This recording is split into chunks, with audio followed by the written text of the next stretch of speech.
Imagine waking up tomorrow and the internet is just gone.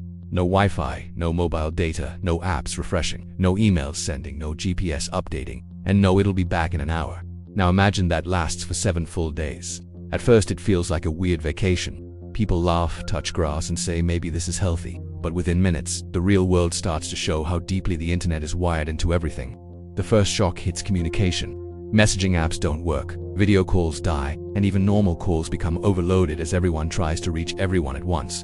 News spreads by radio and television again, but rumors spread even faster because nobody can quickly verify anything. In the first few hours, stores feel the pressure. Many card payments and contactless systems rely on network connections.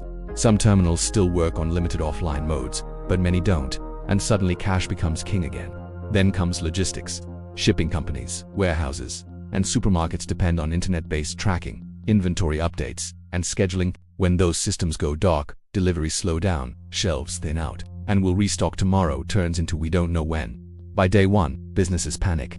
Remote work collapses overnight.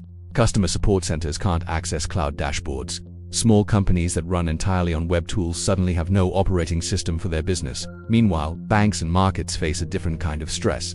Trading floors can't operate normally, and even if some internal networks still run, the public can't access online banking, transfer money, or confirm balances. People rush to ATMs, but ATMs also depend on network connections. And when they go offline, lines get longer and tempers get shorter. Hospitals don't instantly collapse, but modern healthcare is more digital than most people realize. Scheduling, lab results, pharmacy systems, and patient records are often cloud connected. Many hospitals have contingency plans, but the longer it lasts, the more delays and errors creep in because people fall back to paper processes and manual coordination. Transportation changes in weird ways. Planes can still fly, but booking systems, check-in systems, and real-time updates break down. Airports become chaos. GPS still works because satellites are separate from the internet, but maps and traffic services don't update, and ride-sharing apps disappear, forcing cities to lean on old-school taxis, paper directions, and local knowledge. By day 2 and 3, the social impact becomes obvious. Without social media and constant content, some people feel calmer, others feel anxious, isolated, and angry. A lot of people realize their entire social life is tied to internet platforms. Schools struggle to, online classes vanish, homework platforms go silent, and teachers scramble to print materials and keep learning going the way it used to work. Now here's where the world starts to split.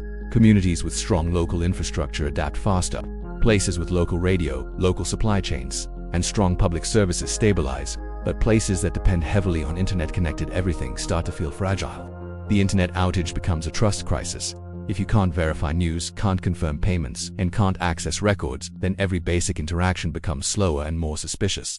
By day 4 to 6, the black market problem appears. People start selling access to working networks if any exists. Scammers take advantage of confusion, and governments step in harder using emergency broadcasts, curfews in some areas, and strict messaging to keep people calm.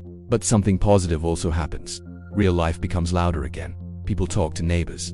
Local bulletin boards appear, cash circulates, libraries get crowded, radio becomes cool. When day 7 arrives, the biggest question isn't when will the internet come back. It's what did we learn about how dependent we are. Because after a week, even if the internet returns, the fear doesn't fully go away. Companies start building offline plans. Cities invest in resilient systems, families keep cash at home, and everyone remembers the quiet truth. The internet isn't just entertainment anymore. It's the nervous system of modern civilization. So here's the question.